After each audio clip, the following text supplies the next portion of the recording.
마태복음 11장 28절에서부터 30절까지 말씀 제가 봉독하겠습니다. 수고하고 무거운 짐진 자들아 다 내게로 오라. 내가 너희를 쉬게 하리라. 나는 마음이 온유하고 겸손하니 나의 멍에를 메고 내게 배우라. 그리하면 너희 마음이 쉼을 얻으리니 이는 내 멍에는 쉽고 내 짐은 가벼움이라 하시니라. 아멘. 우리 앞뒤 자원님들과 함께 이렇게 축복하며 인사했으면 좋겠습니다. 주님의 은혜 충만하여 늘 감사하십시다. 인사하겠습니다. 주님의 은혜 충만하여 늘 감사하십시다. 주님의 은혜 충만하여 늘 감사하십시다. 아멘. 예, 그렇습니다. 여러분, 이제 고인이 되었지만 아동문학가로 참 잘 알려진 고 권정생 선생님이 쓰신 십자가 대신 똥지물이라는 그런 산문이 있습니다. 참 그 내용에 보면 오늘날 참 순수한 신앙을 잃어버린 이 시대의 그리스도인들에 대해서 참 안타까워하면서 오늘날 예수님께서 이 세상에 오신다면 아마 십자가 대신 똥짐을 지지 않으셨을까, 그렇게 그 산문은 결론을 맺습니다. 특히 이 농촌교회에 대해서 안타까워했던 고 권전생 선생은 이 농촌교회도 자꾸만 세속화되어가는 그 현실을 참으로 마음을 아파하면서 그 글을 남겼습니다. 그런데 어떤 이 산문을 읽은 한 은퇴한 노 교수가 이 십자가 대신 똥짐을이라는 그 말에 참 감동을 받았습니다. 그러면서 한평생 농사만 지으시며 살았던 고인이 되신 자기 아버지를 생각해 냈습니다. 이 아버지는 한평생 농사꾼으로 그렇게 살면서 꼭 지켰던 하나의 철칙이 있었는데요. 그것은 뭐냐면, 여러분 옛날에는 재래식 화장실에서 인변을 이렇게 퍼다가, 인분을 퍼다가 어떻게 했습니까? 그것을 그냥 버리지 않고 뭘로 사용했습니까? 다 비료로, 퇴비로 만들어 가지고 사용을 했죠. 그런데 사람들이 그 인변을 이렇게 푸는 일을 좋아했겠습니까? 모두 다 싫어했죠. 그런데 이 노 교수의 아버지는 꼭 자기가 똥짐을 지었다고 합니다. 다른 사람들이 냄새 난다고 또 돈 주고 산 일꾼들도 하기 싫어하는 그 일을 솔선수범해서 겨울이면 꽁꽁 얼잖아요. 그것을 깨면서까지, 불을 피워 깨면서까지 그 인변을 나른 일을 꼭 자신이 했다고 합니다. 왜냐하면 다른 사람이 싫어하는 굳은 일이기 때문이죠. 그래서 권정생 선생의 이 산문의 맨 마지막 구절을 읽으면서 그렇게 한평생 똥짐을 지시며 그렇게 농사꾼으로 살아가셨던 자기 아버지에 대해서 이렇게 추억을 했습니다. 아버지는 똥짐을 지는 농군이었지만 내게는 몸으로 그 본을 체현하신 목회자 같은 분이셨다. 아니, 그 이상이었다. 아버지께서 몸을 기꺼이 십자가를 짊어지신 덕분에 오늘의 내가 존재한다. 아버지는 막내인 내가 대학 졸업할 무렵에 칠순을 넘기지 못하고 고된 육신의 옷을 벗었다. 나는 학사 학위증을 아버지 빈소에 올려놓고 통곡했다. 그 후 나는 아버지께서 내 앞으로 남겨놓은 문전 옥답 덕분에 대학원 공부까지 무사히 마칠 수 있었다.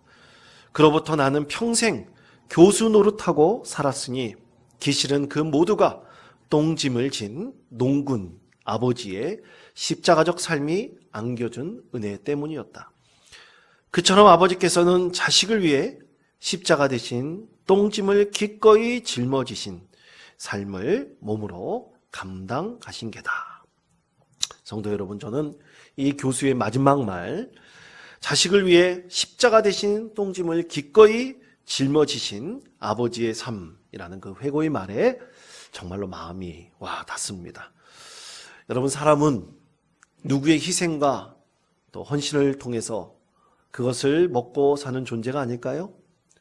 먼저 우리 부모들의 희생과 헌신이 있어야지 우리는 살아갈 수 있지 않습니까? 또 이 나라 이 민족을 지키기 위해서 희생하신 그 순국 선열들의 희생과 그들의 헌신이 있었기에 우리가 이 나라에서, 이 땅에서 참 잘 살고 번영을 누리고 있는 것 아니겠습니까? 우리 사람들은 이 땅 가운데서 누구의 희생과 또 헌신을 통해서 우리는 살아가고 있는 존재들입니다. 사랑하는 우리 성도 여러분, 한 교수의 아버지가 더러운 똥짐을 진 한평생 인생을 사셨듯이 우리에게는 그 누구도 똥짐보다 더 더럽고 추한 죄를 대신 지신 분이 계십니다. 바로 우리 예수 그리스도이십니다.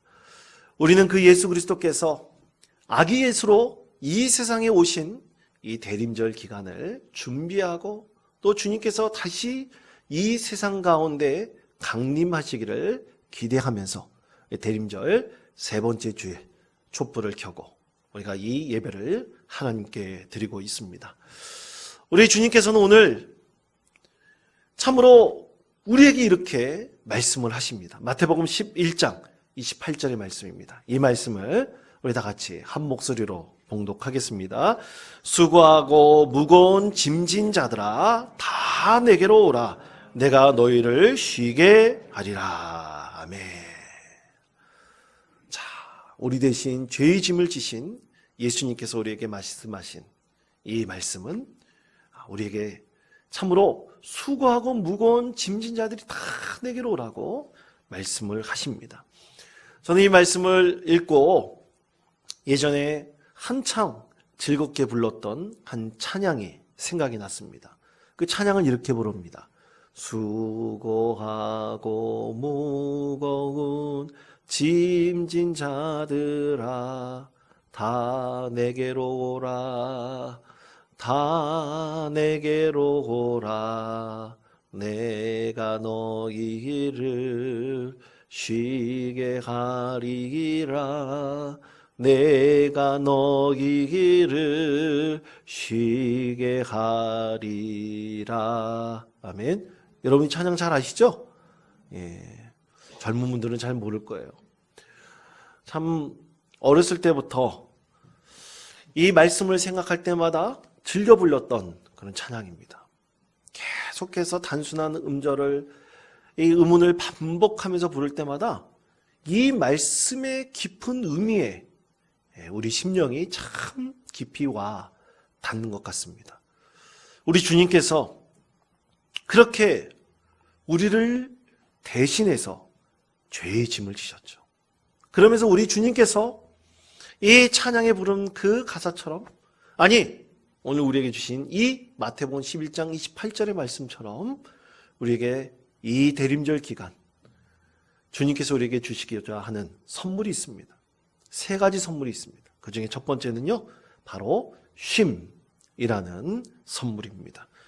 우리 예수님께서 이 세상 모든 사람들에게 주기 원하시는 것이 바로 이 쉼입니다. 그런데 여러분, 이 쉼은요, 그냥 우리가 잠 많이 잔다고 얻을 수 있는 것이 아닙니다. 내 노동을 멈춘다고 우리가 받을 수 있는 것이 아닙니다. 이 쉼은 바로 우리 예수 그리스도께서 이 죄의 짐을 진정으로 지셨기 때문에 얻을 수 있는 쉼입니다. 다시 말해, 우리가 죄의 짐을 벗어야지 우리는 진정한 쉼을 얻을 수가 있습니다. 그렇습니다. 우리가 죄의 짐을 벗지 못한다면 결코 쉴 수 없습니다. 죄의 짐을 지고 있는 사람은 절대로 진정한 마음의 쉼, 그 평안을 얻을 수가 없는 것입니다. 아주 오래전 일입니다. 2011년 어느 날인데요. 그날은 저는 잘 모르겠습니다. 무한도전 프로그램을 이제 하고 있었는데, 여러분 무한도전 그 프로그램의 유명세를 타고 있었던 개그맨 정준하 씨가 있는데요. 그 정준하 씨가 이 무한도전에서 중국집을 찾아갔습니다. 그리고 중국집 사장님께 용서를 구했습니다. 그것은 그때로부터 20년 전쯤 이 정준하 씨가 재수생으로 있을 때 돈이 다 떨어졌나 봐요. 먹을 것이 없어가지고 너무나 배고파가지고 무작정 동네 중국집에 들어갔습니다. 들어가가지고 음식을 잔뜩 시켜놓고 무전취직을 했어요. 그리고 도망갔습니다. 그런데 그 중국집 사장이 이 정준하 씨를 경찰에 고발하지 않았습니다. 그로부터 20년이 지난 다음 어떤 TV 프로그램에서 자기가 과거에 중국집 사장님께 정말로 죄를 지었다. 이것이 참 내 마음의 큰 짐이다. 이렇게 생각하면서 언젠가 그 사장님을 찾아가서 내가 용서를 구하겠다. 그렇게 약속을 했어요. 그래서 그 중국집 사장님을 찾아가서 드디어 마음의 문을 열고 그때 20년 전에 무전취직했던 자기 자신에게 대해서 용서를 해달라고 눈물로 용서를 구했습니다. 여러분 그렇게 찾아오면 어떻게 할까요? 속으로 그때 당시 돈이 이 정도 되니까 한 10배, 20배쯤 받아야 되지 않을까? 여러분 혹시 그런 생각하십니까? 그러나 중국집 사장님은 그런 말 한마디 하지 않았습니다. 하는 얘기가 참 이렇게 찾아와줘서 고맙소. 성공해서 참 고맙소. 그때는 다 그런 거야. 그러면서 오히려 웃는 얼굴로 이 정준하 씨를 맞아주고 그렇게 사실 위로해 주었습니다. 그 말을 듣고 정준하 씨뿐만 아니라 그 무한도전 프로그램을 지빌렸던 그곳에 있던 모든 스태프들이 다 눈물 바다가 되었다고 합니다. 사랑하는 성도 여러분, 그렇습니다. 사람은 마음의 빚을 지고 이 세상에 살 수가 없습니다. 최소한 우리 그리스도인들은 그렇습니다. 누구에게 이런 마음의 빚을 지고 우리는 절대로 살아갈 수 없는 존재입니다. 그런데 우리는 늘 빚지고 살아갑니다. 예수 그리스도께 죄의 짐을 지신 그 예수님으로 인해서 우리는 늘 빚을 지고 살아가고 있습니다. 그래서 우리는 그 은혜에 늘 하나님께 감사하고 또 예배하며 영광을 올려드리고 있습니다. 그런데 우리는 그렇게 예수님께서 죄의 짐을 대신 져주셨음에도 불구하고 우리는 어떻게 보면 진정한 쉼을 얻지 못하는 인생을 살아갑니다. 여러분 우리가 왜 진정한 쉼을 얻지 못할까요? 그것은요, 우리가 예수님께 내 마음의 짐에 대해서, 죄의 짐에 대해서 그대로 진실하게 알고 있지 않기 때문입니다. 주님께서는 우리의 짐을, 죄의 짐을 매일같이 대신 지고 계십니다. 그래서 우리가 진정으로 우리 주님께 내 마음의 짐을 아려면 주님께서 그 짐을 매일같이 대신 져주시는 것입니다. 그래서 시편 68편 19절에서부터 21절은 우리에게 이렇게 말씀하십니다. 자, 이 말씀 우리 다 같이 한 목소리로 봉독하겠습니다. 날마다 우리 짐을 지시는 주, 곧 우리의 구원이신 하나님을 찬송할지로다. 셀라. 하나님은 우리에게 구원의 하나님이시라. 사망에서 벗어남은 주 여호와로 말미암거니와 그의 원수들의 머리 곧 죄를 짓고 다니는 자의 정수리는 저서 깨뜨리시리로다. 아멘. 그렇습니다. 시편에서 말씀하고 있듯이 우리 하나님께서는 구원의 하나님이시고 우리 예수님께서는 우리를 대신하여 매일같이 우리 죄의 짐을 지고 계십니다. 그러므로 여러분 매일같이 고백하십시오. 마음속에 드는 죄의 짐이 있다면 늘 주님께 아뢰십시오. 그리고 우리에게 대신 짐을 져주시는 우리 예수 그리스도를 통해서 우리 마음에 진정한 쉼을 얻으시고 평화를 얻으시는 우리 믿음의 성도 되시기를 간절히 축원드립니다. 두 번째로 우리 예수님께서 주시고자 하시는 것은 온유함 또는 겸손함의 선물입니다. 자, 마태복음 11장 29절에서부터 30절까지 말씀입니다. 우리 다 같이 읽겠습니다. 나는 마음이 온유하고 겸손하니 나의 멍에를 메고 내게 배우라. 그리하면 너희 마음이 쉼을 얻으리니 이는 내 멍에는 쉽고 내 짐은 가벼움이라 하시니라. 아멘. 자, 예수님께서 오늘 말씀을 통해서 우리에게 배우라고 하시고 주기를 원하시는 것이 바로 겸손함, 온유함입니다. 근데 참 우리는 온유함과 겸손함이 우리나라 말로 좀 다르지 않습니까? 그런데 헬라어도 똑같습니다. 그 단어는 프라우스라는 형용사를 사용하는데 명사인 프라우테스라는 단어에서부터 파생되었습니다.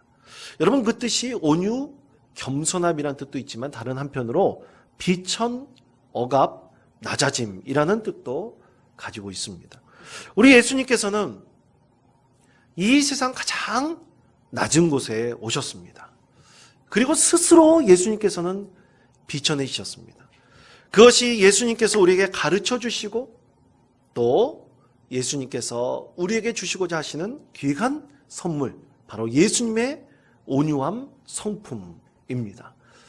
그런데 여러분, 사람은요, 이것과 정반대입니다. 사람은 자신이 비천해지고 또 자신이 억압받고 또 낮아지게 된다면요, 그것에 참 마음이 메말라 갑니다. 빈곤해지기도 합니다. 또 빈곤함과 메마름 때문에 우리는 분노할 수도 있습니다. 이 세상에 대해서 분노할 수도 있습니다. 나에게 이런 비천함과 낮아짐을 준 그 대상에 대해서 억울하다고 화와 분노를 우리는 표출할 수가 있습니다.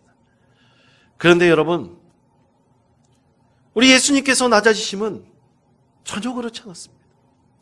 예수님께서는 대신해서 십자가를 지시고 죄의 짐을 지셨기 때문에 그 낮아짐, 비천함에 대해서 우리 예수님은 결코 화를 내거나 분노하지 않으셨습니다. 왜냐하면요, 바로 예수님의 이 낮아지심, 비천함 가운데는 우리 하나님의 너무나 놀랍고 귀한 사랑이 그 안에 녹아 있기 때문입니다. 여러분, 아까 말씀드린 한 노교수의 아버지 이야기, 십자가 대신 똥짐을 진 그 아버지의 이야기를 말씀드렸지 않습니까? 여러분, 그 아버지가 다른 사람에게 그 더러운 그 인변의 짐을 지지 않고 자신만이 진 이유가 무엇입니까? 그렇게 농군으로 한평생 고생하며 살면서 70도 되기 전에 육신의 장막을 벗은 그 이유가 뭡니까? 바로 가족에 대한 진실한 사랑이었기 때문입니다. 그 아버지의 사랑을 안 이 노교수는 학사 학위증을 가지고 그렇게 아버지 무덤 앞에서 통곡하며 감사의 눈물을 흘렸던 것입니다. 그 사랑에 보답할 수 없는 길이 너무나 안타까운 마음으로 그렇게 아버지에 대한 추억하는 마음을 글로 남기게 된 것입니다. 사랑하는 성도 여러분, 그렇습니다. 우리 하나님께서는 자신의 독생자 예수 그리스도, 그분이 이 세상 가장 비천하고 낮은 곳에 올 수 있도록 한 이유는요, 우리를 너무나 사랑하시기 때문입니다. 우리 아버지 하나님께서는 그 사랑으로 인해서 이 세상에서 우리가 예수 그리스도의 그 낮아짐과 비천함의 모습을 통해서요, 이 세상에서 바꿀 수 없는 참으로 온유함과 겸손함을 우리가 배우고 선물로 받기를 간절히 원하고 계십니다. 사랑하는 성도 여러분, 이 대림절 셋째 주일을 맞이하면서 우리 예수님께서 우리에게 주기를 원하시는 이 선물, 온유함과 겸손함의 선물을 여러분 진심으로 받을 수 있는 믿음의 성도 되시기를 축복합니다. 세 번째는요, 가벼움입니다. 어떻게 가벼울 수 있을까요? 바로 예수님께서 대신 짐을 져주시기 때문에 우리는 가볍습니다. 그리고 왜 가벼울까요? 우리 예수님께서는 우리 인생의 짐을 대신 져주시고 아니면 함께 져주시기 때문에 우리는 가벼운 인생을 살아갈 수가 있습니다.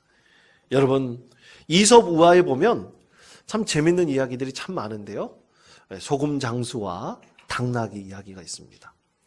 어느 날 소금 장수가 당나귀를 데리고 소금 가마를 가득 싣고 다른 곳에 마을에 가서 소금을 팔려고 했습니다. 그런데 유독 그날 더워서 그런지 이 당나귀가 힘이 없어서 그런지 아이고 왜 이렇게 무겁노? 그러면서 당나귀가 주인과 함께 소금 장수와 함께 길을 가고 있었는데 바로 냇가가 있었습니다. 근데 그만 미끄러져 버렸어요. 당나귀가 쓰러졌어요. 소금 가마도 이제 물에 빠져버렸습니다. 그래서 이 소금 장수는 빨리 당나귀를 이렇게 세우고 그리고 소금 가마를 다시 당나귀 등에 실었습니다. 그런데 이게 웬일입니까? 너무나 가벼워진 거예요. 그래서 당나귀가 이 학습을 했습니다. 이 소금 가마를 물에 빠뜨리면 이 소금이 가벼워지는구나. 그 이유는 모르고 당나귀는 그렇게 생각을 했습니다. 다음에 올 때 또 한번 빠져야지.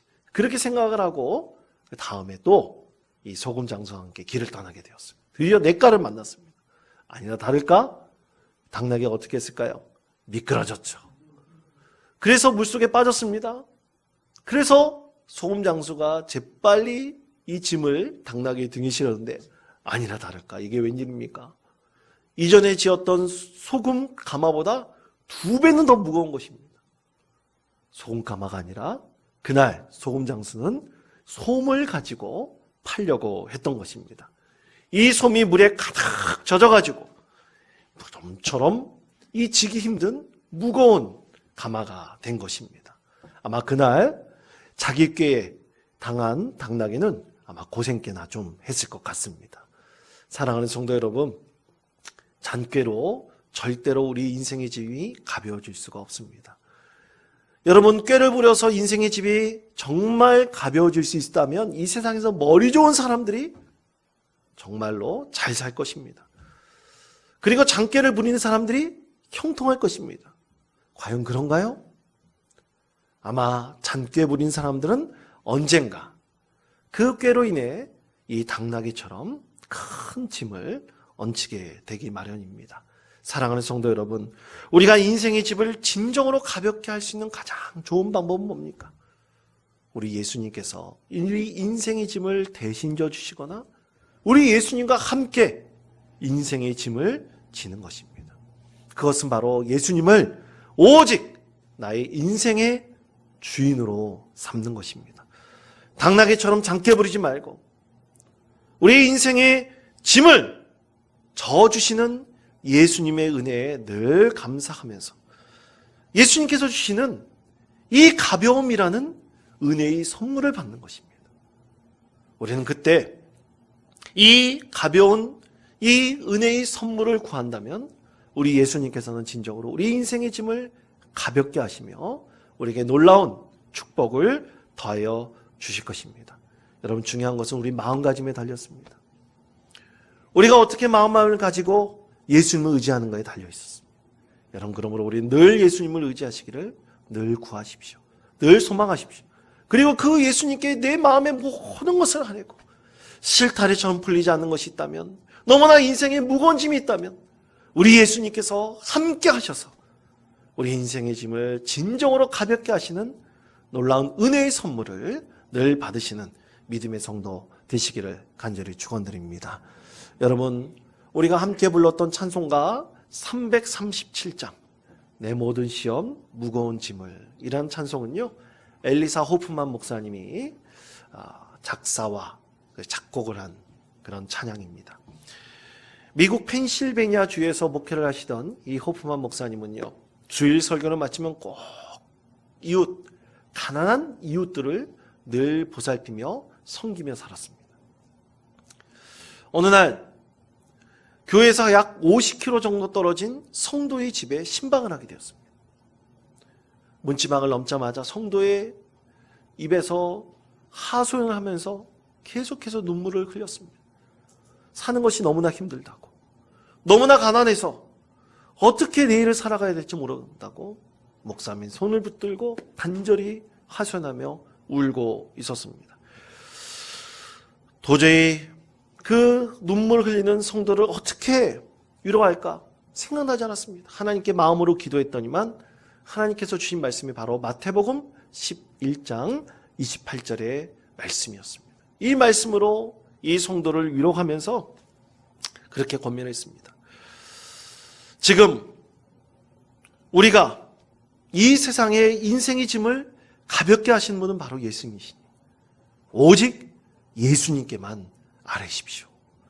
내 모든 마음에 짐이 있다면 예수님께만 아뢰십시오. 간절하게 권면하고 하나님 말씀을 드렸습니다.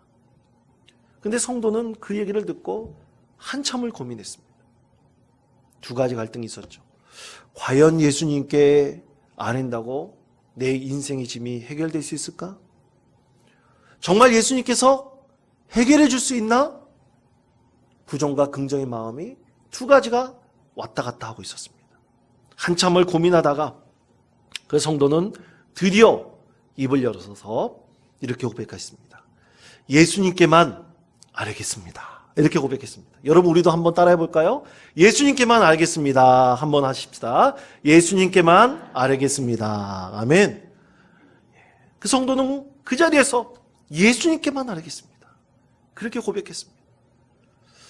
그리고 그렇게 신방하고 성도를 위로하고 목사님이 돌아오는데 이 성도가 크게 외쳤던 마지막 말, 오직 예수님께만 아뢰겠습니다. 이 말이 뇌리에서 가시지 않는 것입니다. 자기 자신도 계속해서 또 반복했습니다. 예수님께만 아뢰겠습니다. 예수님께 아뢰겠습니다. 떠나질 않았습니다. 그때 성령께서 이 목사님 심령에 큰 감동을 주셔서 그때 써나갔던 이 작시가 바로 오늘 찬송의 가사이고요. 그리고 음도 하나님께서 알려주셨습니다. 그것이 바로 오늘 우리가 그렇게 사랑하며 부른 찬송가 337장 내 모든 시험 무거운 짐을 이라는 찬송입니다. 이렇게 목사님께 감동을 준 이 가사의 내용에 보면 주 예수 앞에 아뢰이면 이라고 이것이 1절부터 4절까지 다 들어갑니다. 그럴 때 응답해 주시는 선물이 있습니다. 4가지가 있습니다. 그것은 첫째, 근심에 쌓인 날 돌아보사 내 근심 모두 맡으시네. 두 번째는 주께서 친히 날 구해주사 넓으신 사랑 베푸시네.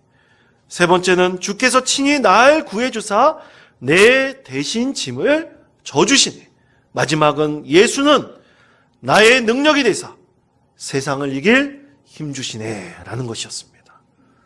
사랑하는 성도 여러분, 우리 주님께서 내 인생의 짐을 져주실 때 우리는 세상을 이길 수도 있고 그리고 주님의 넓어진 사랑을 우리가 경험할 수도 있고 우리 모든 근심 걱정 주님께서 맡으심을 여러분 믿으십니까?